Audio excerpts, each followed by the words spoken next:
ଅଭିଜିତ ମଜୁମଦାରଙ୍କ ମୃତ୍ୟୁ ଖବର ଶୁଣି କାନ୍ଦୁଛନ୍ତି ବାବୁସାନ ମହାନ୍ତି।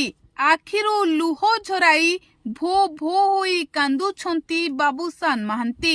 ଦାଦା ତୁମେ ଠକି ଦେଇ ଏତେ ଶୀଘ୍ର ଯାଇପାରିବ ନାହିଁ କହି କାନ୍ଦୁଛନ୍ତି ଆପଣଙ୍କ ପ୍ରିୟ ଅଭିନେତା ତଥା ସୁପରଷ୍ଟାର ବାବୁସାନ ମହାନ୍ତି।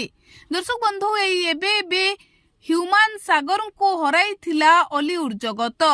ଆଉ ନୂଆ ବର୍ଷରେ ଅଭିଜିତ ମଜୁମଦାରଙ୍କୁ ହରାଇ ସତେ ଯେମିତି ଦୁଃଖରେ ଭାଙ୍ଗି ପଡ଼ିଛି ଅଲିଉଡ ଜଗତ।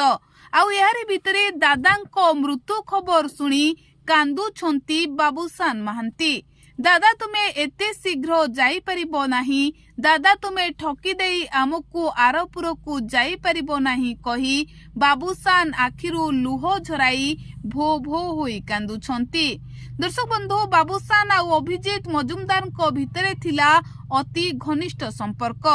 ବାବୁସାନଙ୍କ ପାଇଁ ଅଭିଜିତ ମଜୁମଦାର ସଙ୍ଗୀତ ନିର୍ଦ୍ଦେଶନା ଦଉଥିଲେ।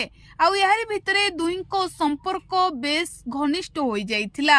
ତେବେ ଯେବେଠୁ ଅଭିଜିତ ମଜୁମଦାରଙ୍କ ସ୍ୱାସ୍ଥ୍ୟ ଅବସ୍ଥା ଖରାପ ହୋଇଛି, ସେବେଠୁ ବାବୁସାନ ହସ୍ପିଟାଲକୁ ମଝିରେ ମଝିରେ ଯାଉଥିଲେ ଆଉ ଅଭିଜିତ ମଜୁମଦାରଙ୍କ ସ୍ୱାସ୍ଥ୍ୟାବସ୍ଥା ବୁଝୁଥିଲେ।